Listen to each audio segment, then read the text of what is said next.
Last week, Canadian Prime Minister Mark Carney visited China, where he and China's President Xi Jinping heralded a new strategic partnership between Canada and China, cutting tariffs and ending years of frosty relations, and representing a significant pivot for Canada away from the United States at a time of serious tension in the Western alliance. Carney justified this recalibration with China as setting Canada up well for the New World Order, suggesting that Canada's relationship with China has become more predictable than its relationship with the Trump-led US.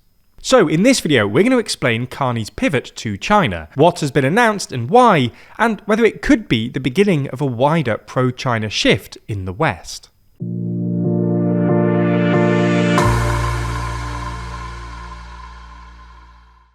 Explore which world leaders are winning and which are losing every week with our podcast, The World Leader Leaderboard. Find it over on the TLDR Podcast YouTube channel or in your favourite podcast app. For context, the Canada-China relationship hit a low in 2018 after Canada arrested a Huawei executive in Vancouver on a US warrant, prompting China to arrest 2 Canadians. Even after all 3 were released in a 2021 swap, relations didn't really improve much, and in 2024, Chinese meddling in Canadian politics became a big topic in Canadian discourse. So, against this backdrop, Carney's visit to Beijing, the first for a Canadian Prime Minister in nearly a decade, and his pivot to China is particularly notable. So, what did Carney and Xi Jinping actually agree to? On Friday, Carney announced from Beijing that from the 1st of March, Canada would allow the import of 49,000 Chinese electric vehicles at a reduced tariff rate of 6.1%, way down from the 100% tariff that Canada had imposed in 2024 at the US's behest. In exchange for this, China will allow visa-free travel for Canadian tourists, and will remove or reduce its tariffs on a range of Canadian agricultural and seafood products. Notably, the 100% Chinese tariff on canola meal will be removed, and the 85% tariff on canola seed will be reduced to 15%. On top of this, Carney announced a new ambitious goal to increase exports to China by 50% by 2030. Broader than the specific tariff and visa changes, Carney and Xi hailed a new strategic partnership for Canada and China, with Carney laying out 5 key areas: clean energy and climate competitiveness, expanding agricultural and food trade, commitment to multilateralism and strengthening global governance, deepening public security and safety, and strengthening people-to-people ties and culture. So, what's behind this shift? The most obvious reason is economics. After China levied tariffs on various Canadian products back in 2024, China's imports of Canadian goods slumped 10.4% in 2025. This had a significant impact on canola growers, basically shutting off the Chinese market to them. For reference, Canadian canola exports to China totaled nearly $5 billion in 2024, making China the second biggest market for Canadian canola products behind the US. So China's cutting of its tariffs will be a big relief to Canadian growers and exporters. Ahead of his trip to China, Carney said that, at a time of global trade disruption, Canada is focused on building a more competitive, sustainable and independent economy, adding that Canada is forging new partnerships to transform our economy from one that has been reliant on a single trade partner, i.e. the US, although he didn't mention it by name, to one that is stronger and more resilient to global shocks. It's probably fair to say that China is easier to deal with than the Trump-led US, in terms of consistency and predictability. Carney said that Chinese and Canadian governments had been able to engage in candid and consistent, frank dialogue, which leads to a more predictable and effective relationship, and suggested that the relationship with China was now more predictable than the Canada-US relationship. Since the beginning of last year, the Trump administration in the US has hit Canada with tariffs on sectors like automotives and metals, and threatened much more, leaving the future of North American trade pretty uncertain. Carney has argued that Canada's former economic strengths, which had been built on close economic ties with the US, had become vulnerabilities. So, expanding Canada's trade horizons elsewhere is an attempt to mitigate this.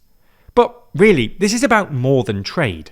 You have to remember that Carney came into office in early 2025, as Trump was not just threatening Canada with tariffs, but also with threats to its sovereignty and territorial integrity, repeatedly saying Canada should be annexed as the 51st US state. So, Carney's actions can also be seen as a visible break from the US and the signalling of an independent Canadian foreign and trade policy. While this trip was to China, Carney made several international trips last year, including to places like the UK, France and Germany, in a bid to deepen Canada's relationship with its European allies. But while this Chinese partnership might be pragmatic, it's not without risks. For example, the lowering of tariffs on Chinese electric vehicles is likely to provoke a negative response from Canada's automobile industry. Doug Ford, the Premier of Ontario, the home of Canada's auto industry, criticised the move, saying Carney's government was inviting a flood of cheap made-in-China electric vehicles without any real guarantee of equal or immediate investments in Canada's economy, auto sector or supply chain. Critics will also point to China's human rights record, and the fact that Carney's striking of a strategic partnership comes nearly a year after he called China the biggest security threat facing Canada. But in response to these questions, Carney said he'd made clear Canada's red lines in discussions with Xi, and in a line that probably sums up his whole approach, he said, "We take the world as it is, not as we wish it to be." There's also a risk that Carney's actions provoke a negative response from Trump, who could seek to punish Canada further. However, so far, Trump doesn't really seem to mind, saying, "That's okay, that's what you should be doing. I mean, it's a good thing for him to sign a trade deal. If you can get a trade deal with China, you should do that, right?" As a final thing, it would be remiss of us not to mention that this reflects a broader global trend of countries moving away from the US and towards China. This shows up most obviously in trade data. Only a couple of decades ago, the vast majority of countries did more trade with the US than China. Today, that's completely flipped. But it's now also showing up in surveys of global public opinion. A GlobeScan poll from last year, for instance, involving 32,000 respondents, found that in all 32 countries polled, including the US, preference for China as the world's leading power had risen, while support for America had slipped. Similarly, a Pew poll from about the same time found that the percentage of people in high-income countries, who used to be very pro-American, that have a favourable view of the US has cratered in recent years. Given this shift, we shouldn't be surprised if Carney, who enjoys solid approval ratings, inspires other Western leaders to more visibly break from the US and rebuild relations with China. Now, you're probably looking to follow this story as it develops. But how are you supposed to keep track of which outlets online are actually trustworthy, and which are just fabricating a false narrative for you to follow? Well, that's where our sponsor this week, Ground News, comes in. That's because Ground News is a website and app that helps you make sense of the complex and ever-changing media landscape. It can get increasingly overwhelming, with thousands of articles being thrown at us every day. But Ground News puts all of those articles into one place, helping you fully understand the story from start to finish. Each article even comes with a breakdown into bias distribution, factuality, and ownership of each individual source. For instance, if we take this story on Canada and China reducing tariffs on each other, we can see that there are 290 sources currently reporting on it, with most of the coverage coming from the left. We can even dive into how each side is reporting by using their bias comparison feature, showing us that the left is framing the deal as pragmatic market relief, but a risky concession to China, and the right is framing it as a betrayal of alliance loyalty. Our absolute favourite feature, though, is their blind spot feed. Here you can see all the stories you might not have seen on your feed. So even if you don't agree with the reporting, it's good to know what's being left out of your bubble. You're probably used to being fed the news that the algorithm has decided is best for you, and breaking out of that spiral is harder than ever. Ground News will do that for you, freeing you from algorithmic restraints and letting you think freely again.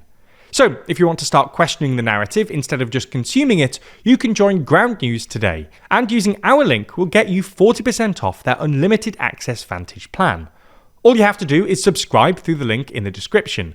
Go to ground.news/TLDR or scan the QR code on screen, and you'll be supporting an independent news platform working to make the media landscape more transparent.